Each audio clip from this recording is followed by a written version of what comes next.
So today I want to do something a little different. Most of the time in this class, I try to explain what is happening right now. I try to give you a framework. I try to give you the tools to understand the world. And we have been doing that a lot recently with this war. But today, I want to make a prediction. Now, before I do that, I want to go back because I think it is important, very important, to understand how we got here. Because if you understand how I made the first three predictions, you will understand why the new prediction I am making today is not just a guess. It is not just an opinion. It is the logical conclusion of everything we have studied together in this class.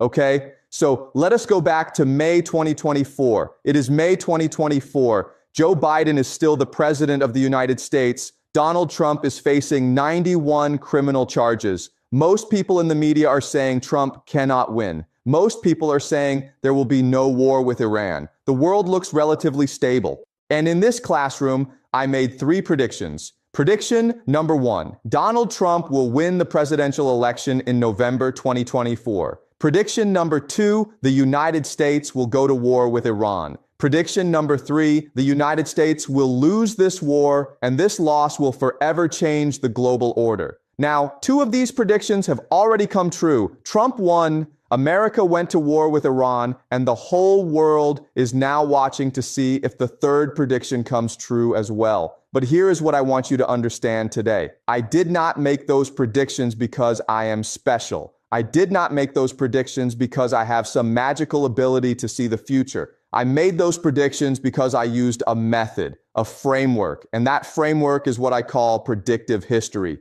using game theory and structural patterns from history to understand where things are going. And today I want to use that same framework to make my most important prediction yet. I want to tell you exactly how this war ends. Okay, so let me first explain the method, and then I will walk you through the prediction step by step, because I never want you to just accept what I say. I want you to see the reasoning. I want you to test it yourself. That is what this class is about. So how do I make predictions? I look at three things. First, I look at structure. What are the deep structural forces shaping a situation? Things like geography, population, economic systems.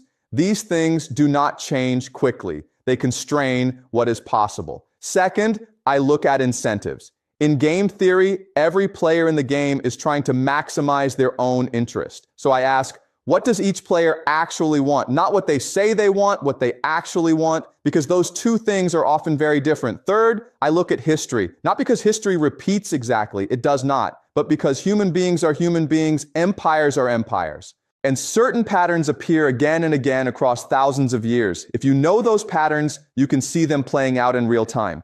Now let me apply this to the question of how this war ends, and I want to do this carefully, step by step, because the answer is not simple, but it is logical. Once you see it, you cannot unsee it. First, let us understand what each player actually wants. Because as I said, what people say they want and what they actually want are different things. What does America say it wants? It says it wants to stop Iran from getting a nuclear weapon. It says it wants to bring democracy to Iran. It says it wants peace and stability in the Middle East. Okay. Now, what does America actually want? America wants to maintain control over the global oil supply because the global oil supply is the foundation of the petrodollar system.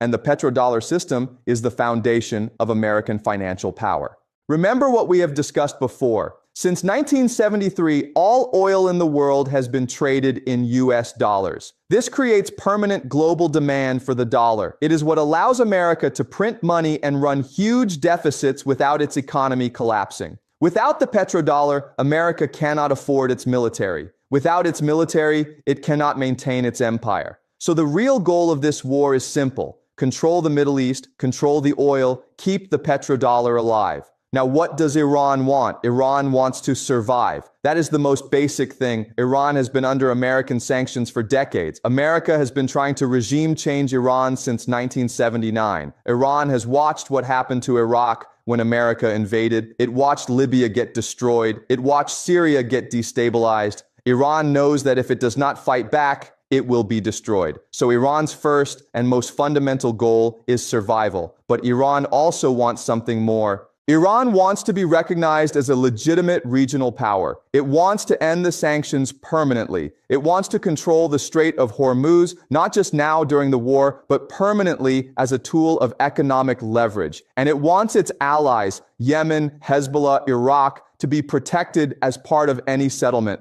Now, what does Israel want? Israel wants to replace America as the dominant power in the Middle East. I have explained this before, and I will be brief today. Israel is auditioning to be the new empire. It is showing the global elite, the finance class, the asset managers, the people who actually run the global system, that it is willing to fight, that it has the unity, the determination, the strategic intelligence to be the muscle of the global system when America is no longer able to do the job. And what do the Gulf states want? Saudi Arabia, UAE, Qatar, Kuwait, they want to survive too, but they are weak. They cannot fight on their own. And right now, they are trapped between two powers that are much stronger than them. Their strategy is to stay as close to whoever wins as possible, and they will flip very quickly to the winning side when they see which way things are going.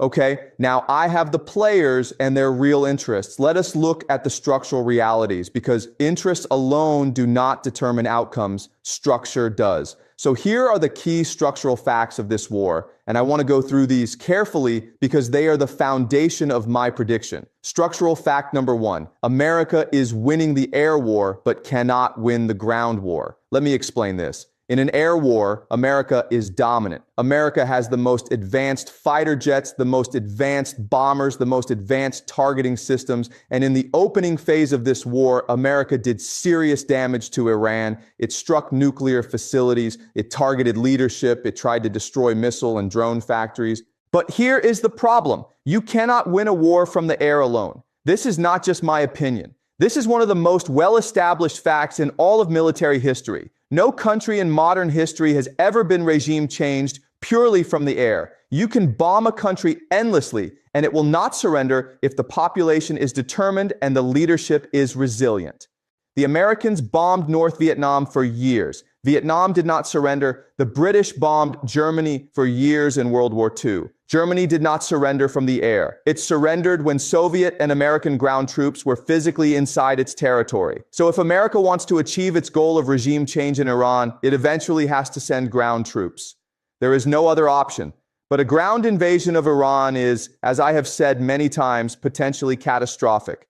Iran is 4 times the size of Iraq. It has a population of 90 million people. It is mountainous. And Iran has been preparing for a ground invasion for 25 years. Not 25 days, not 25 months, 25 years. Underground bases in mountain ranges, decentralized drone factories, weapon systems specifically designed to destroy helicopters, armored vehicles, and infantry. This is not something America can simply bomb its way through. Structural fact number 2, the cost exchange is unsustainable for America. We have discussed this before, but let me make it very simple. Iran fires a drone that costs $50,000. America fires a missile to shoot it down that costs $3 to $10 million. For every Iranian drone, America spends 60 to 200 times more money trying to stop it. Iran fires these drones in swarms, hundreds at a time. America is running through its interceptor stockpiles at a terrifying rate. In fact, we already know that America is racing to accomplish its military objectives before it runs out of interceptors. Let me say that again. The most powerful military in human history is in a race against the clock before it runs out of weapons. That is where we are. And America's military-industrial complex, which is the most corrupt institution in the world, as I have argued many times, cannot quickly replace these stockpiles. The F-35 took 26 years to develop. Interceptor missiles take years to produce. Iran's drone factories, on the other hand, are dispersed across the country, hidden in basements and warehouses, and can be rebuilt quickly even after strikes. This is an asymmetry that only gets worse for America over time. Structural fact number 3. The economic pressure is real and growing every day. The Strait of Hormuz carries 20% of the world's oil supply.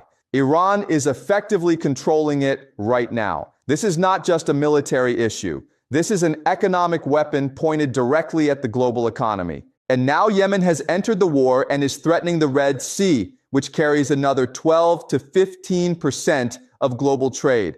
Think about what happens when both of these choke points are disrupted at the same time. Oil goes to $150, $200 a barrel.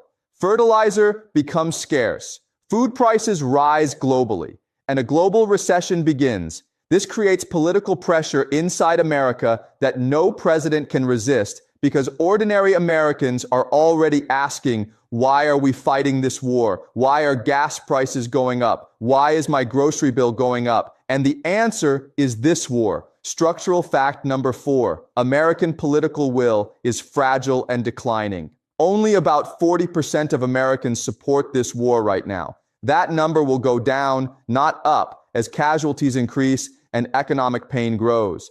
America is not a nation that accepts casualties. We saw this in Vietnam. We saw this in Iraq. We saw this in Afghanistan.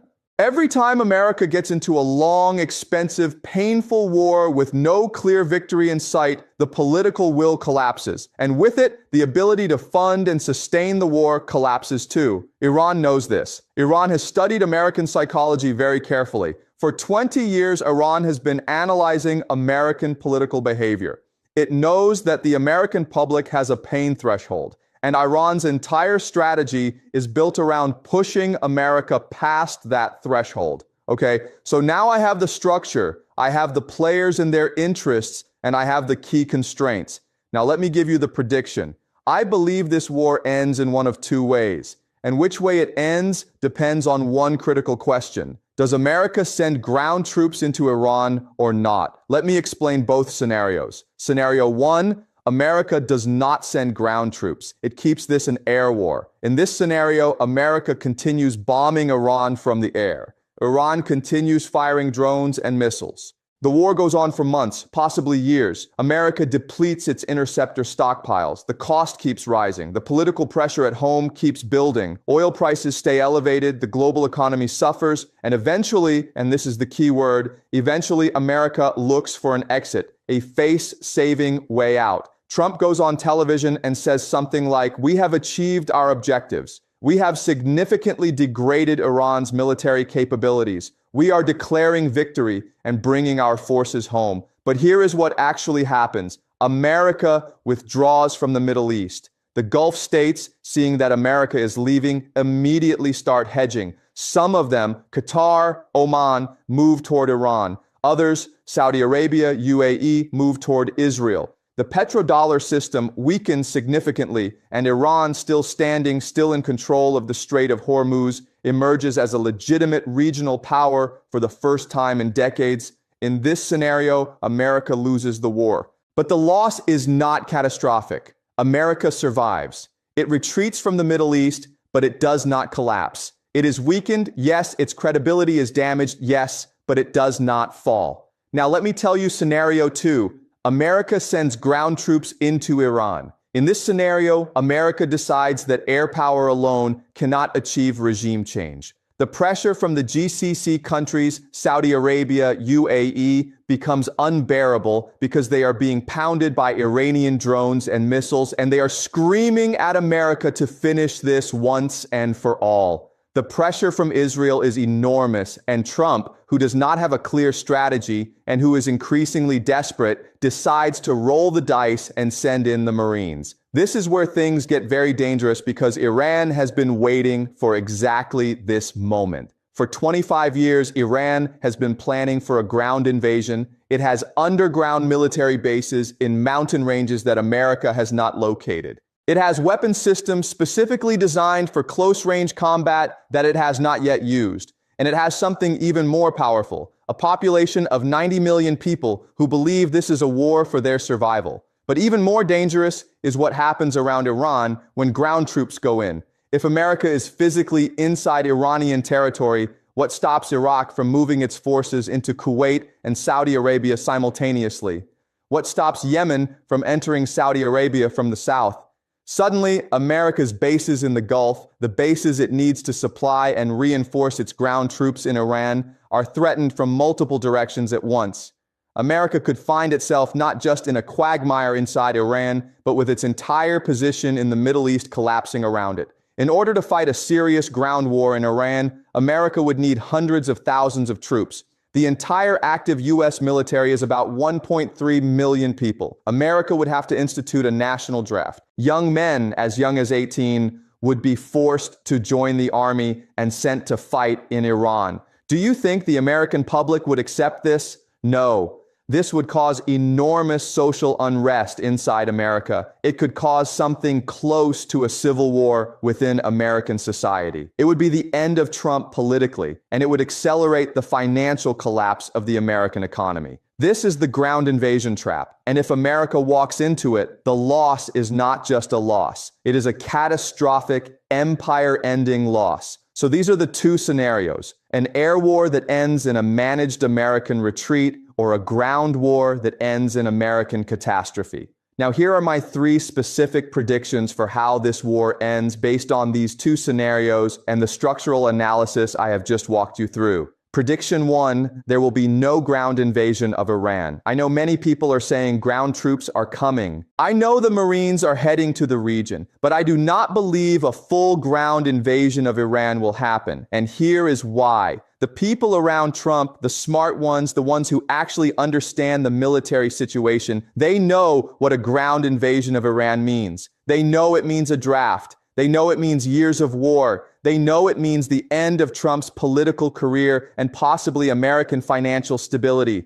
The pressure against a ground invasion inside the American government is enormous. Now, there may be small operations, there may be special forces operations, there may be attempts to take an island in the Strait of Hormuz, but a full-scale ground invasion of Iran, I do not believe it will happen. The cost is simply too high. And even Trump, for all his impulsiveness, will eventually be told clearly and firmly that going in on the ground is the end of everything. Prediction 2. This war ends with America withdrawing from the Middle East within 12 to 24 months. Here is how it happens. The economic pressure builds. Oil prices stay high. The American stock market suffers. The political opposition to the war inside America grows. Trump's approval ratings drop. And at some point, China, Russia, and India, the 3 great powers that are not directly in this war, will make it very clear to Trump that the world cannot sustain this disruption. They will tell him privately, firmly, that it is time to stop. And Trump, who cares deeply about the economy and about his legacy, will find a way to declare victory and leave. This is not unlike what happened in Vietnam. America did not lose Vietnam on the battlefield in a single decisive battle. America lost Vietnam because the cost in money, in soldiers, in political will, in global reputation became unsustainable, and eventually a president had to find a way to walk away. That is what will happen here. Prediction 3. After America leaves, the Middle East will be reorganized around 2 regional powers, Iran and Israel. This is the most important long-term prediction. When America withdraws from the Middle East, the vacuum does not stay empty. 2 powers will fill it. Iran on one side, controlling the Strait of Hormuz and the eastern part of the Middle East, with Russia and China as its economic partners. Israel on the other side, with its technological superiority, its intelligence capabilities, its deep connections to global finance, controlling the western part of the Middle East and the India-Middle East-Europe trade corridor. And here is the part that will surprise most people. Iran and Israel, despite being ideological enemies today, will eventually find a way to coexist. Not as friends, never as friends, but as 2 strong regional powers that understand each other's strength and choose to focus on the weak rather than fight each other endlessly. The GCC countries, Saudi Arabia, UAE, Qatar, Kuwait, will be split between them. Some will align with Iran, some with Israel, and the Middle East will settle into a new multipolar order. This is what I meant when I said in 2024 that this war will forever change the global order. Because when America leaves the Middle East, it does not just lose a region, it loses the petrodollar. And when it loses the petrodollar, it loses the financial foundation of its entire empire. Now let me address the 3 big questions that everyone is asking. Question 1, will nuclear weapons be used? I am 100% confident that nuclear weapons will not be used in this war. I want to be very clear about this. Nukes are the ultimate taboo in international politics. America used them at the end of World War II on Hiroshima and Nagasaki, And since then, no country has used nuclear weapons in warfare, not once in nearly 80 years. This taboo is one of the most powerful norms in human civilization because everyone understands what breaking it means. It means the end of all the rules. It means every country that does not have nuclear weapons will immediately try to get them. It means we are one step away from a nuclear apocalypse.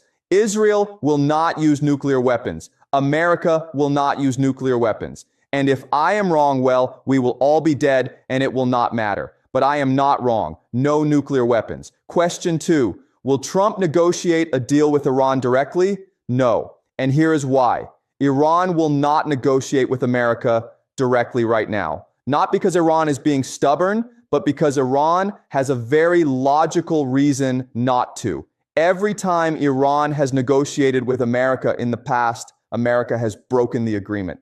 The nuclear deal, the JCPOA, America signed it and then Trump tore it up. America has shown again and again that it cannot be trusted to honor agreements with Iran. So from Iran's perspective, what is the point of negotiating? You negotiate, you reach a deal, America breaks it in 6 months, and then you are worse off than before because you have given something away. Iran's position is very clear. The facts on the ground have to change first. America has to actually leave. American bases have to actually close. Only then will there be a real durable settlement, because then Iran does not need a piece of paper from America. The reality itself protects Iran. Question 3, how long will this take? This is the hardest question. Empires move slowly. America has enormous resources. It can drag this on for years if it chooses to. But the economic pressure is real, and it is building every day. My best estimate is that within 12 to 24 months, America will be looking seriously for an exit. And within 2 to 3 years, the broad outlines of the new Middle Eastern order will be clear. But here is the honest truth. I cannot give you an exact date. Nobody can. What I can tell you is the direction. And the direction is this. America is leaving the Middle East. Iran is rising. The petrodollar is dying. And the world is becoming multipolar faster than anyone in Washington is willing to admit. Okay, let me bring this all together with one final thought. In 2024, I made 3 predictions when nobody believed them. Everyone thought Trump would lose. Everyone thought there would be no war. Everyone thought America was invincible. I did not make those predictions because I was brave. I made them because the structure of the situation made them logical. Trump winning was the logical outcome of American political dysfunction. The war with Iran was the logical outcome of America's desperate attempt to maintain its petrodollar empire. And America losing is the logical outcome of fighting a war it cannot sustain against an enemy it consistently underestimates in a region it can no longer afford to control. The Athens that launched the Sicilian expedition in 415 BC was the most powerful city-state in Greece. It sent its best ships, its best generals, its best soldiers to conquer Sicily. And the expedition was a complete disaster. Athens never recovered. Its empire declined, and eventually Athens fell. Not because it was attacked from outside, but because it overextended itself. Because hubris, arrogance, led it into a trap it could not escape. America is in that trap right now. The question is not whether America will lose this war. Based on my analysis, that is already happening. The question is how quickly America recognizes this, how quickly it finds an exit, and how much damage it does to itself and to the world before it accepts the reality. And the prediction I am making today is this. America will find its exit. It will be painful. It will be humiliating. But America will survive. It will retreat, not collapse. And the world that emerges from this war will be fundamentally different from the world that existed before it. More multipolar, more balanced, more dangerous in some ways, but also, and I believe this deeply, more honest. Because a world in which one empire controls everything is not a stable world. It is a world waiting for the moment when that empire makes its fatal mistake. America made its fatal mistake, and history, as always, does not forgive those who ignore its lessons. Okay? So that is my analysis for today. That is my prediction. Remember, this is not prophecy. This is game theory and structural history. It might be wrong. I might be wrong, and if I am wrong, we will come back and analyze why, because that is what predictive history is about. Not being right all the time, but thinking carefully, questioning our assumptions, and following the logic wherever it leads.